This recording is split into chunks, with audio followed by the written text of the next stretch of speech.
The value of 3/7 plus of -6/11 plus of -8/21 plus 5/22 విలువ ఎంత అన్నాడు.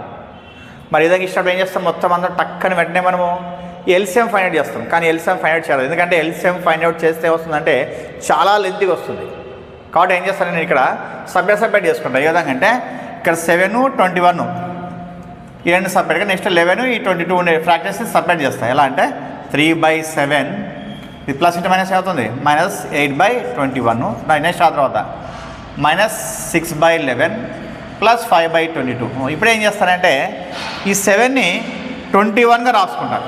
7ని 21గా రాసుకుంటాను. అప్పుడు ఏమవుతుంది, న్యూమరేటర్ డినామినేటర్ ఏం చేయాలి, 3తో మల్టిప్లికేషన్ చేయాలి. అంటే 3 × 3/7 × 3 -8/21. సేమ్ అట్లే ఇక్కడ మనకు 11 ఉంది, 22 ఉంది. ఏం చేయొచ్చు మనం, ఈ 11 ఏం చేస్తా 22కి రాసుకుంటా. 11ని 22కి రాసుకోవాలంటే ఏం చేయాలి, 2తో మల్టిప్లికేషన్ చేయాలి. అంటే 6 × 2/11 × 2 ప్లస్ 5/22 రాసుకుంటా.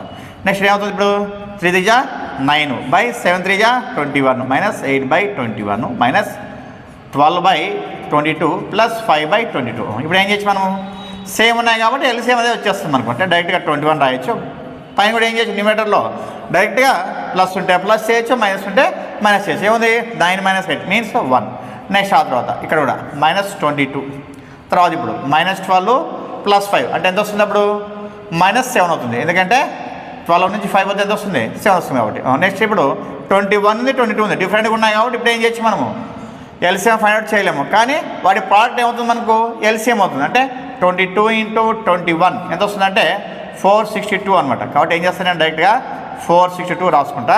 నెక్స్ట్ 21తో 462ని డివిజిబుల్ చేసినామంటే ఏమొస్తుంది, 22 వస్తుంది. 22 ఇంటూ న్యూమరేటర్ వేయాలి, ఏది ఇంటూ 1 అంటే ఎంత వస్తుంది, 22 వస్తుంది. నెక్స్ట్ మైనస్, నెక్స్ట్ 22తో 462ని డివిజిబుల్ చేస్తే 21 వస్తుంది. అప్పుడు 21 ఇంటూ ఏం చేయాలి, 7 చేయాలి. అంటే 7 1 = 7, 7 2 = 14. అంటే 147 - 22 ఎంత వస్తుంది, -125/462. సో ఇచ్చిన ఆప్షన్ లేదంటే మనకు second option is the right answer అనమాట.